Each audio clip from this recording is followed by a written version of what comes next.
So, I'm going to actually walk down around here. I've got my little 2-minute countdown, and how about a round of applause, too, for Royster Productions again, folks. They're doing an incredible, incredible job. So, you know, to heck with our next speaker, I want to introduce you to his very hot fiancée, Gina, and you guys are going to get to know this couple. Our next speaker is a best-selling author with Jack Canfield, one of the most dynamic personalities that you'll ever meet. A big round of applause for Gina, first off. So John's got a few of his books here. I figured I'd pull Gina out of the audience and stand up. What's your name? Bev. Bev, how are you? Nice Good. to see you again. Are you having fun? Yes.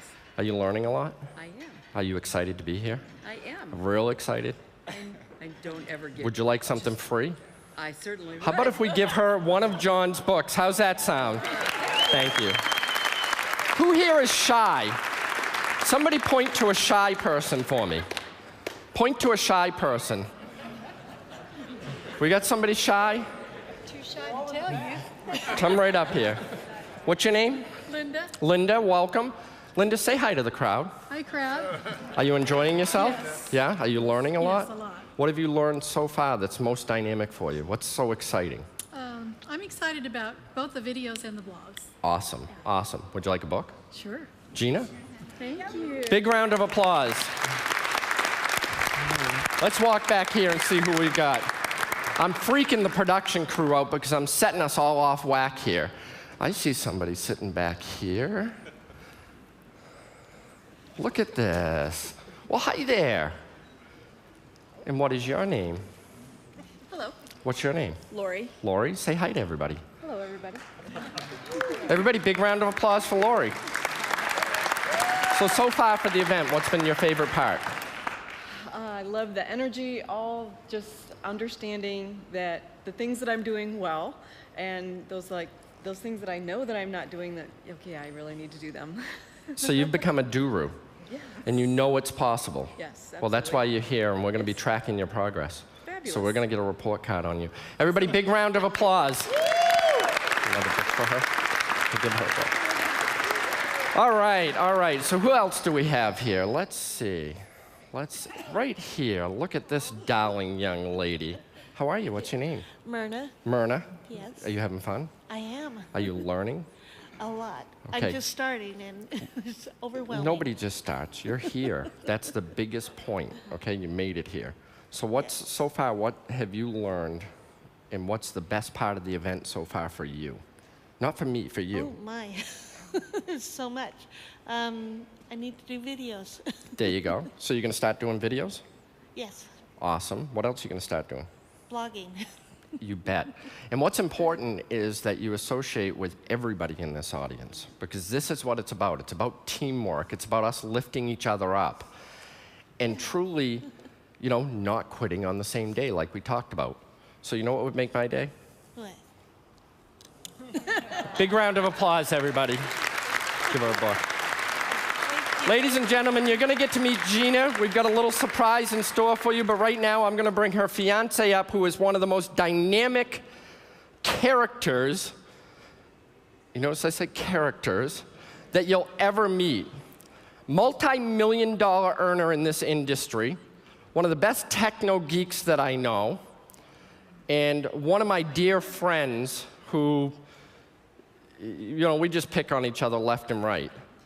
Best-selling author, I could go on and on for hours about this gentleman. Came onto the scene with Pure Leverage, is just rocking it. Mr. Jon Gillardi! The music, the moment you own it, you better never let it go. You only get one shot, do not miss your chance to blow. This opportunity comes once in a lifetime. You better lose yourself in the music, the moment you own it, you better never let it go. You only get one shot, do not miss your chance to blow. Cause opportunity comes once in a lifetime. You better lose yourself in the music, the moment you own it, you better never let it go. You only get one shot. Can you guys all hear me okay? All right. Wow. Wow. The first pure leverage event. Who's excited so far? Come on, really, who's excited? All right. My book came out, like you saw, the one that was being given out 6 or 7 months ago. And so I've been doing a lot of different little speaking engagements. I normally speak on network marketing. I used to be a motivational speaker back in the late 90s, and you'll hear about my story. But a little problem happened, and nobody wanted me to be a motivational speaker anymore because being homeless was very hard to be a motivational speaker. So I've had my ups and downs and different things in the industry. Most of them because of stupid choices that I made. And you're gonna hear some stuff, but first of all, I wanna go through some ground rules. Now, everybody's here, right? But you can be here, but you can't be present. What I mean by being present is you have to get involved, and maybe you're gonna hear 100 different things from me. And I jump around a lot. I'm not your traditional speaker. I say the word I've been thrown out of Toastmasters for it because they don't like that. And I really don't care because they don't have a best-selling book. So you're gonna hear a lot of different things, but not only do I want you to be present, but what I really want to go over some of the ground rules, do I have your permission to be transparent, real, and open with you? Yeah. All right. I'm not politically correct all the time, okay? If you guys ever follow my stuff on Facebook, you'll see I pretty much tell it like it is, and if you don't like it, I don't care if you're my best friend, I don't care if you're my family, even though I really don't have any family anymore, because I was kind of disowned, and I get kind of emotional about that. So if we go over those ground rules and you really want me to be open, I'm gonna tell you a little bit of a story about my life. And it's probably gonna be a little bit hard to understand of where I was and what I went through and what you see now. Everybody talks nice about me and different things now. A lot of people, I just say lie, which is really cool about me. But what you have to realize is that 26 years ago, when I started in this industry, I was sitting in an audience like this. And I was a traditional network marketer because there was no internet marketing back in the day. Things have gotten a lot easier. People had to order products from me and it was all kinds of crazy stuff. But I remember sitting out in the audience and watching people up on stage and say, man, I can't wait to be there one day. I wonder if I will. And thinking that, man, who were the parents of these people? Because they were born into this success. And I can tell you this, none of us were born into this success. Who out there right now is going through any kind of problems? I don't care if it's financial, spiritual. Is anybody not going through any problems in their life? Everybody has a perfect relationship and stuff like that. Now, my fiance sitting in the audience, she'll let you know after you can speak to her, Gina, that I am probably the easiest, most laid-back person to get along with on the planet. And everybody who knows me, I am very, and you guys are supposed to laugh for the people who do know me. I am not easy to live with. I'm very, very demanding.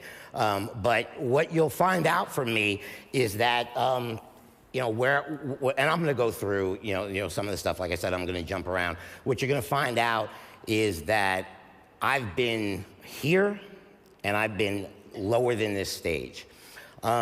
Just to let you guys know here, I failed at everything I've ever done. What I mean by that is that I wasn't born in a poor family, per se. I wasn't born in the streets and I had to work my way up. I was born to a pretty much normal family. I found out later in life that the so-called money that my parents had wasn't from them. My grandparents were both wealthy on both sides.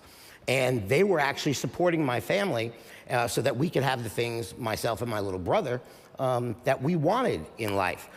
I went through life and saw all these, great things that life had to offer, but it was pretty much given to me, but we weren't wealthy. And I don't know if you guys understand that, but I had this, probably fake image of myself back then.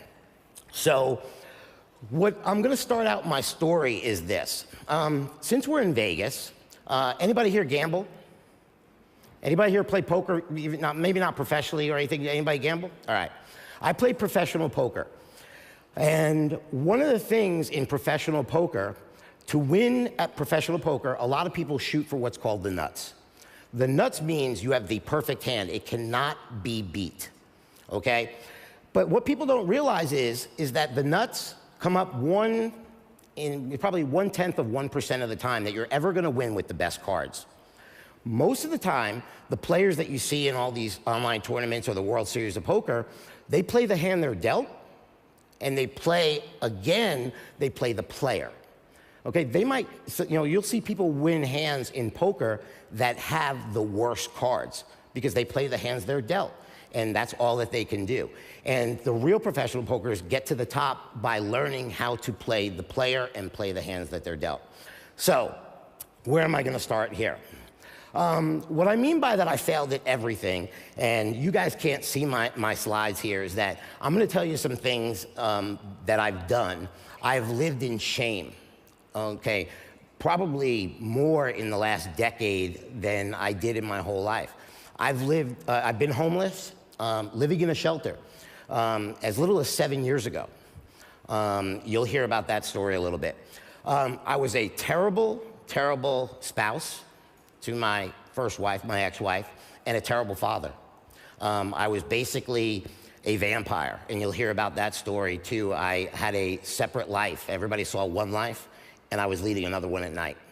And it was unfortunate. I've been a terrible son, as far as, my parents go, relative to immediate family. My family, like you heard, disowned me about 11 years ago, including my son. And that's been going on 11 years for some of the choices that you heard that I made. And everything I'm telling you is because of where you see me here today. I want to kind of bring you down when you hear the stories of what, you guys can actually achieve.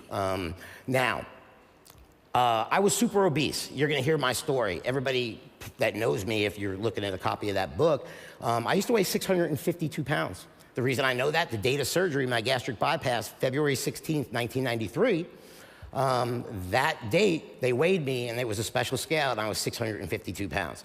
So I've had every kind of addiction from food and everything else. I abused alcohol. I picked up my first drink of alcohol at 34 years old, which was my birthday, January 19th, 2002. And within 6 months, my life was completely destroyed. I've used illegal drugs back in the day because I thought I was untouchable and I was living the rock star party lifestyle. And some things were different back then.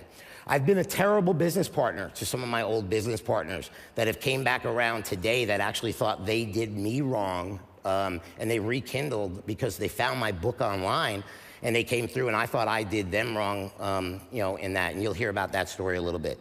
I've lied, cheated, stole back in the day, and pretty much everything you can do. Some of the really great things is when you're homeless and stuff and you're doing that and you're drinking Mad Dog 2020 out of a tent with some homeless people, I've had attempts on my life. I've actually seen death. I've seen death happen right in front of me, not because of sickness, because of violence. I've probably came close to death being in the hospital 50 times. And most of them were self-inflicted. Not suicidal, but yes, I've had those suicidal thoughts and depression and things like that.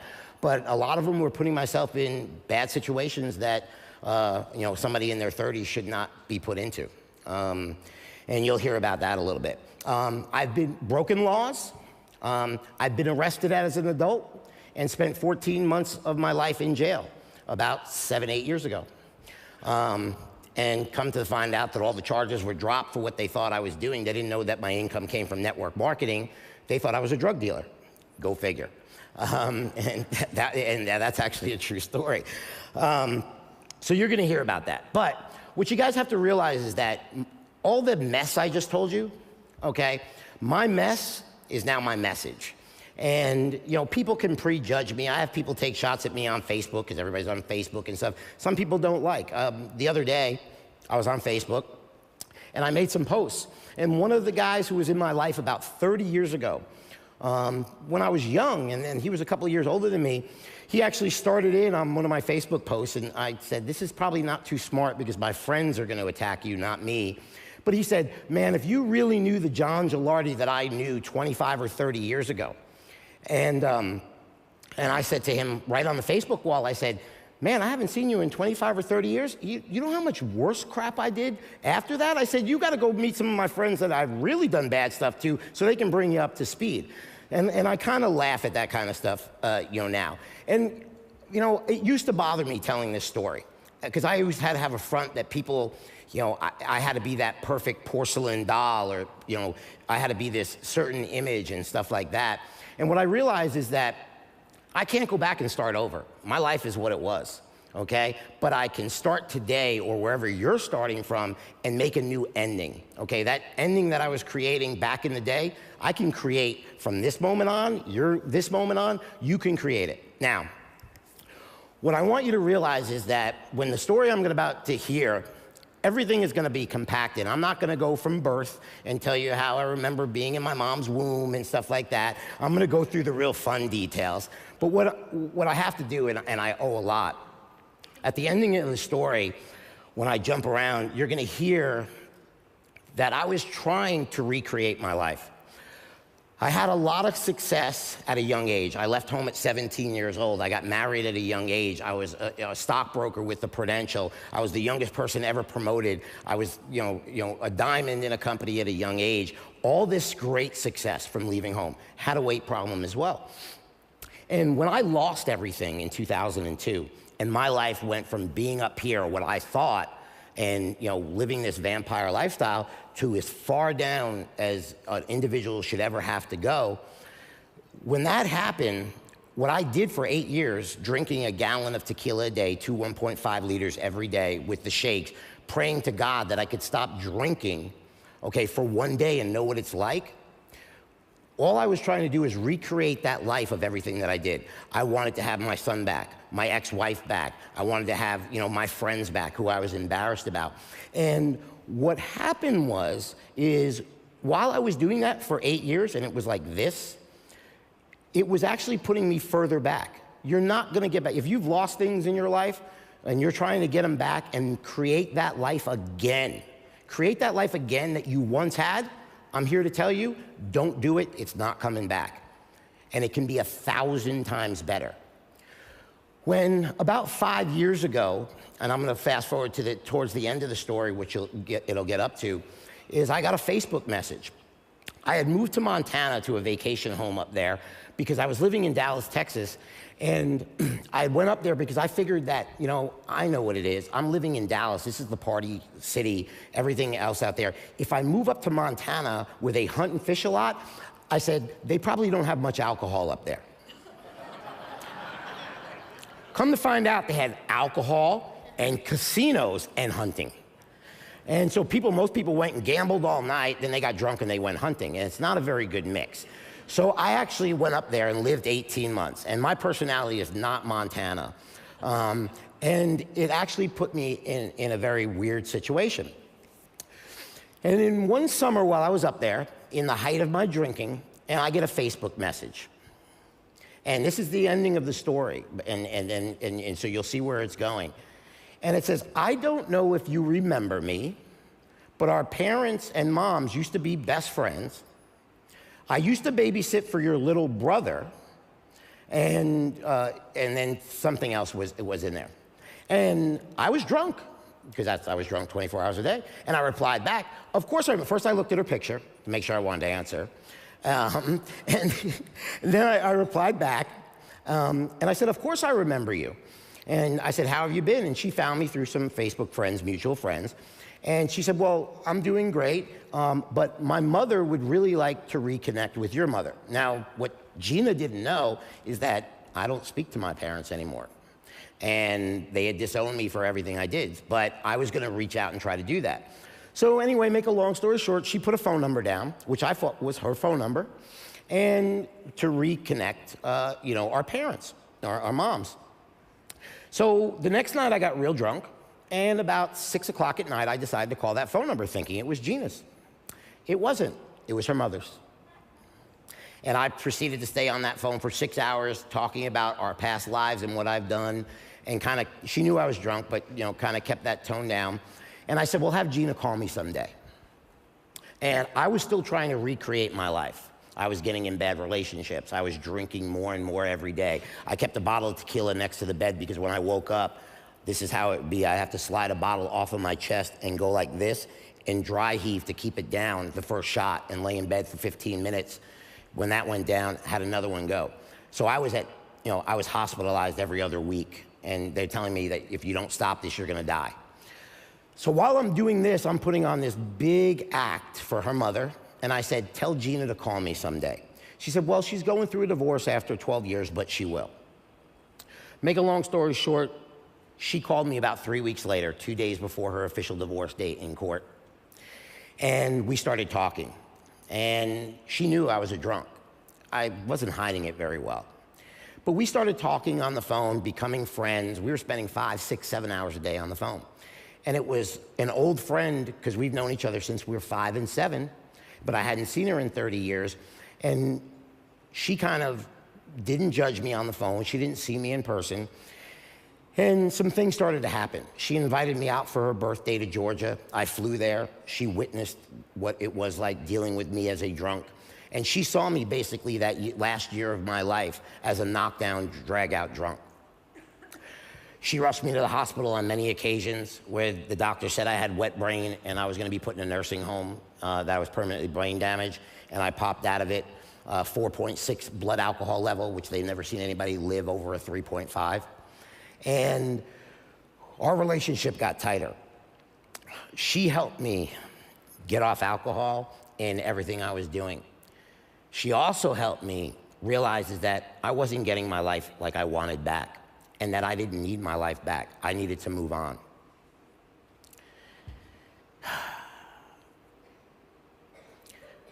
So, after one of my last stints in the hospital, begging me to go to rehab from that when they didn't think I was gonna ever have my brain capacity back, and popping out of it, I decided to go through rehab.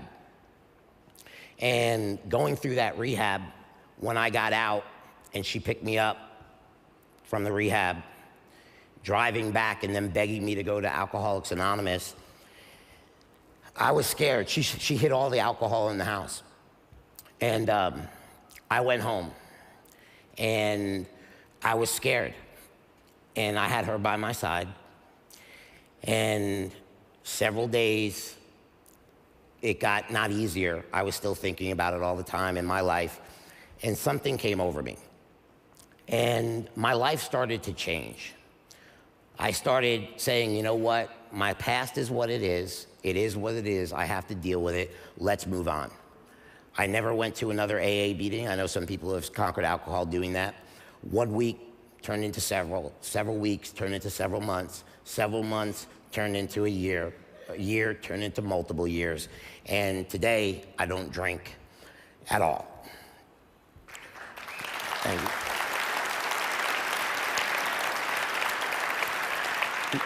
you. Now, what you'll find funny is if anybody sees my Facebook posts, and a lot of people here, if you've been in my house, I have more alcohol in my house than most bars. I have Jägermeister machines, I have special refrigerators and stuff, and you'll see people come over, Gina has a couple glasses of wine with that.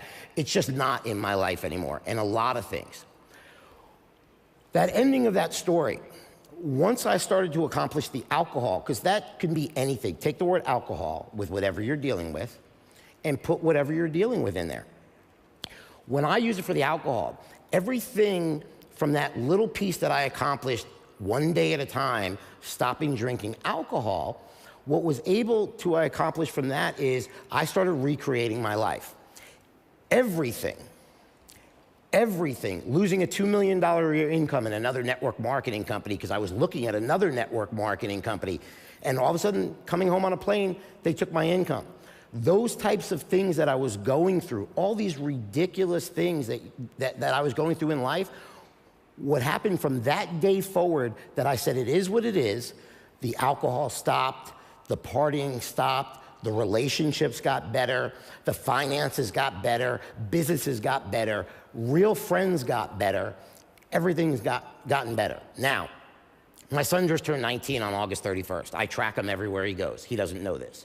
I know every move he makes because I'm sure he hates me to this day, and a lot of people said, you have to prepare yourself because that's something that he might come back into my life someday.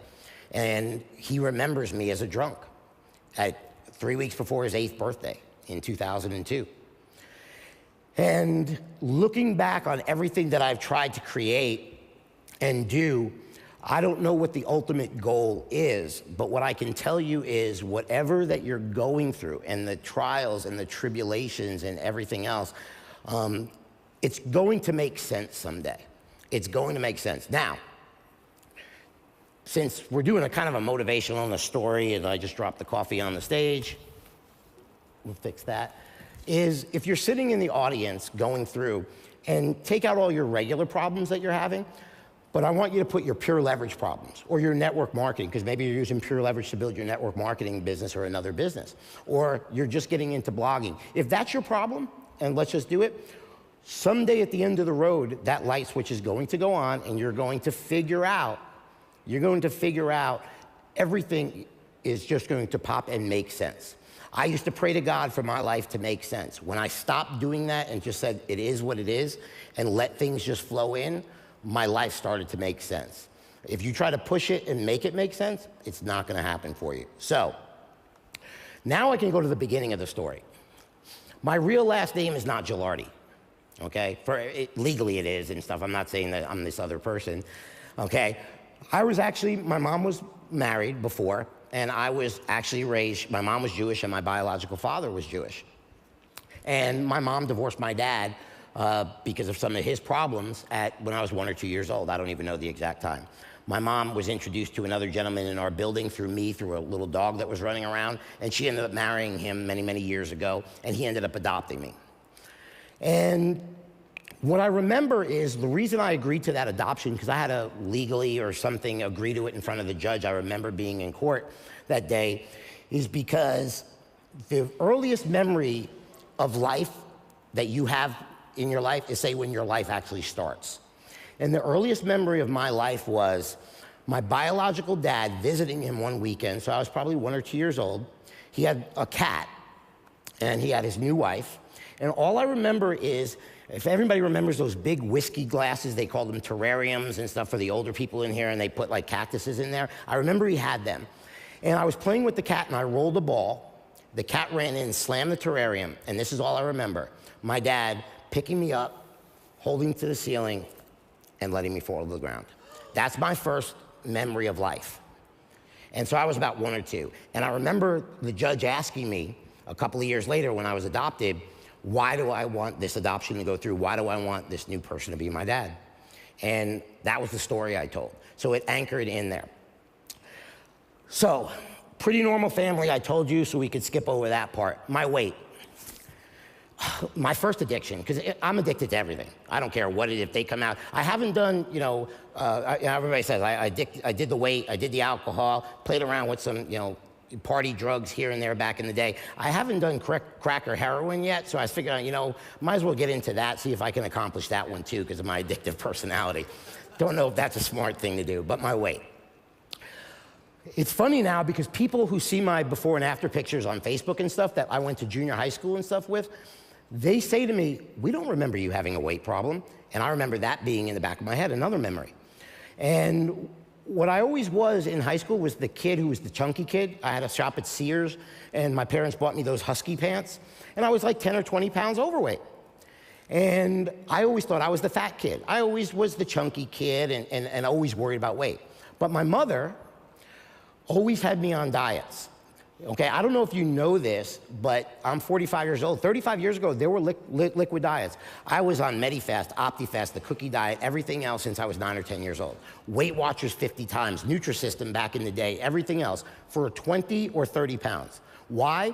Because my family was embarrassed when we went to our bar mitzvah or a wedding or something that I was the only, my son, that had a weight problem. So weight was always a big issue. So when I left home at 17 years old, I said, I can do what I want. I'm making my own money. And from that point forward until my gastric bypass, I was gaining 80 pounds per year. I actually gained 100 because I was only 5'50". I wasn't that big. Christmas of 1992. And the reason I know that is because I was 6'50" on surgery on February of '93. So I was gaining a lot of weight. So anything that was held back from me, I had a point to prove, and weight was a real issue. And because weight was such an issue at 10 or 20 pounds, it ended up being where I was one of those super obese people. Ended up having my stomach stapled, lost all the weight, gastric bypass, lost 410 pounds in 14 months on the first part of it. So, you know, things were really good, okay? Things were going up. I was making money. I became a motivational speaker. All of a sudden, I started going to Tony Robbins events, you know, met Tony and his first wife, Becky.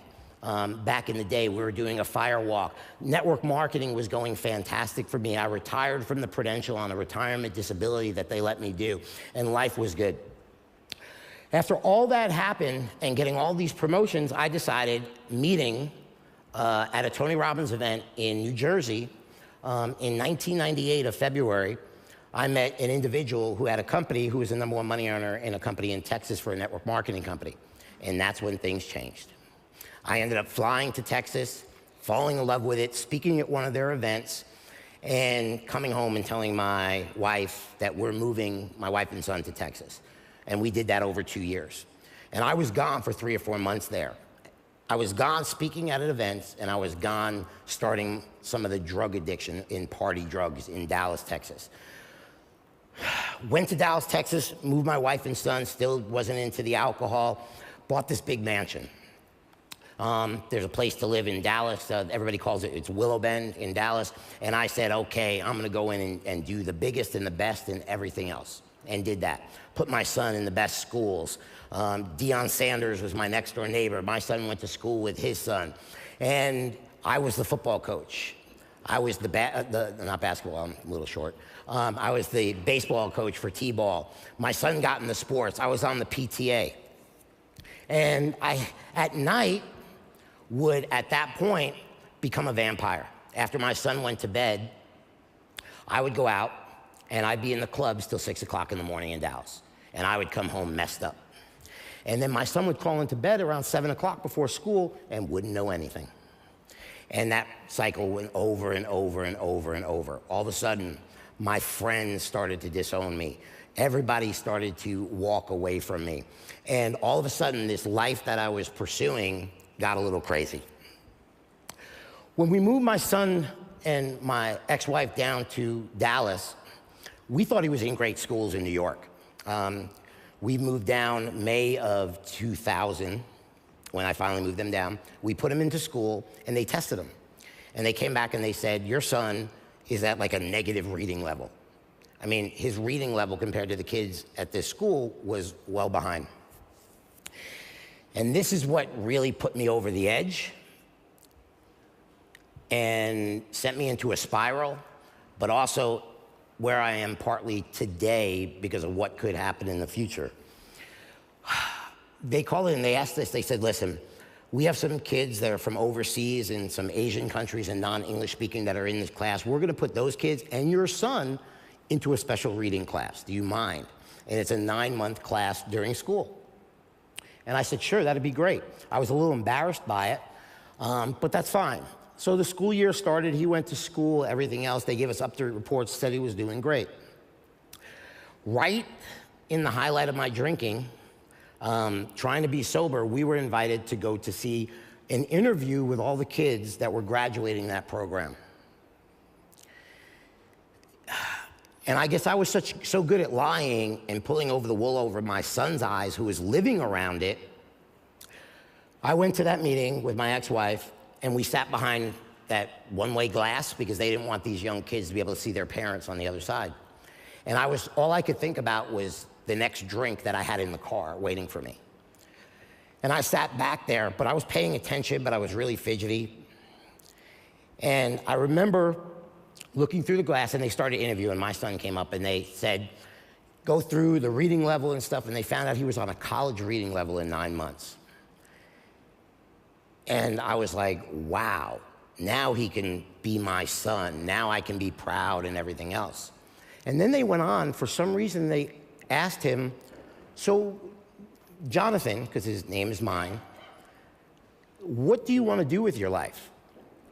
And this is coming, they said, out of the mouths of babes. They said, I want to own internet companies and do what my dad does. Now, I'm sitting on the other side of the glass, and I hear that, knowing how bad I feel, but also knowing that my lie that I've been living, he doesn't even notice it. We went home. As soon as I got home, I opened that bottle I had in the trunk, started to drink, and it kind of set me into more and more depression. It went real crazy there for a while. When that kind of happened, I was given an ultimatum that I needed to go to AA by my ex-wife. And that was June of 2002. So I decided to go to AA. And I had all this negative stuff. I was becoming extremely violent. I was doing crazier and crazy things. I had never been arrested before in my life until I moved to Texas. I was arrested 33 times in 30 days. Okay? How does that work? I tried to set the record in one day after 30 straight days of getting arrested for public intox. I walked out of the jail and they kept you in for 8 hours. But I missed midnight by about 7 minutes, so they didn't count it that I actually got arrested 3 times in one day. They actually moved it to the 33rd day. That's how crazy my life was. Getting arrested, I'd walk out of the jail cell for public intox and walk into the bar and the police would be waiting for me. If you pick up that drink, you're arrested. So I decided to go into that AA. And when I went into that AA meeting, I sat there for 30 days. And I listened to all these people's terrible lives. I mean, my life wasn't terrible. I had the cars, I had the houses, I had the money, I had everything else. And I heard all these stories of kind of the stories you're hearing from what I went through, and I'm like, that's not me, but I'm gonna stay here. All my goal is to get that, what they call your first chip, your 30-day chip. And I made it to the 30 days. And I remember, and I don't know why they do this, but if you look at every Alcoholics Anonymous meeting, for some reason they put them right next to a liquor store. I'm serious. I pulled out of that Alcoholics Anonymous. That was the last thing I remember. I must have got home somehow, and I woke up. I was asleep. And I started walking around, and I'm kicking bottles all over the floor, and nobody's there. The cars are in the garage, everything else, but my wife and son are gone. And I called up my little brother, the last time I ever spoke to him, and I said, where is everybody? And he said, they're gone. And I'm just like, what do you mean they're gone? He said, they've been gone for 2 weeks. And I say, he goes, you're just waking up? I'm like, yeah. And I said, you need to speak to me and tell me what. He goes, I don't have a brother anymore. And that was the last time I ever spoke to him. Come to find out, I've been blacked out for 2 weeks. I had gotten violent and started making threats. And the last thing my son said to my ex-wife was, we have to get out of here because Daddy might kill you. And that was where the whole 8 years of my life went more and more and more and more down. I went through ups, I went through downs. I locked myself in the house for 2 years. I had a beard down to here. I didn't shower for 6 months at a time. I couldn't drive a car. I ordered Domino pizzas so I could give the kid cash after he worked and bring me cases of alcohol. And he had loads of fun every other night bringing me that. And I did that for 2 straight years. I was at the end of my rope and I didn't know what to do. I was too embarrassed since I lived in Dallas, Texas, and there was tons of my friends who were top-level network marketers that if they saw me, they'd be embarrassed. Come to find out years later, they knew I was in trouble because everybody either thought I was dead or I was overseas, because that's what I had told people when they had called or my message, that I was overseas and I was away. Fast forward, jail, doing everything from that, release from jail.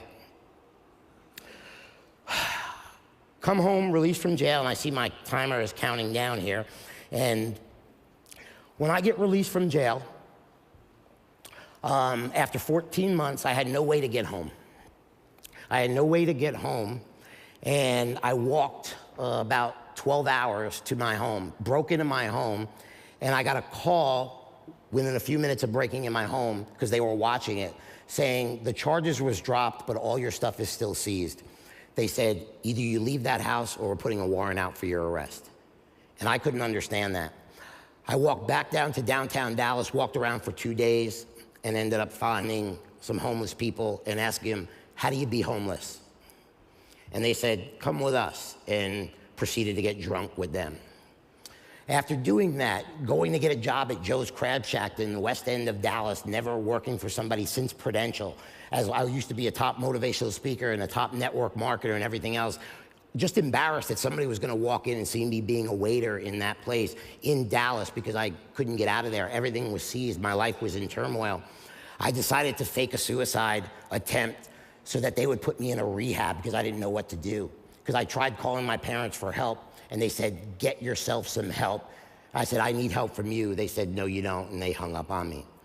Went through that rehab, and everything that you've heard ended up in halfway houses and doing everything else, hiding, drinking, once in a while doing illegal drugs, doing all that stuff. And just for 8 years of my life doing that craziness. And now, when you look forward and you heard the ending part of my story, finally after I had enough money, found out some things happened and got the opportunity to get a vacation home in Montana to get away from the alcohol in Dallas, went up there, and then you heard where my life ended up today. You know, they say let go, let God. I'm not a very religious person, I'm more spiritual. Raised Jewish, then raised Jewish and Catholic because of me being adopted, and then becoming a Christian in 1998. And I'm not a perfect Christian. I'm still not a perfect person.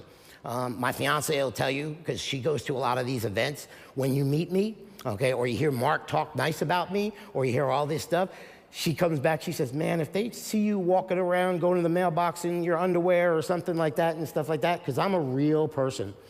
But here's what I want to tell you.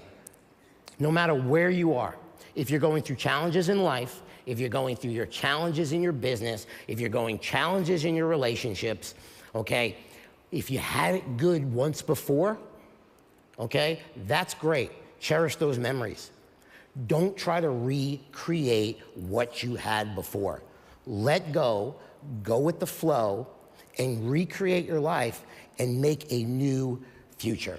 Because I'm telling you this, guys, you're gonna get knocked down in life over and over and over and over and over.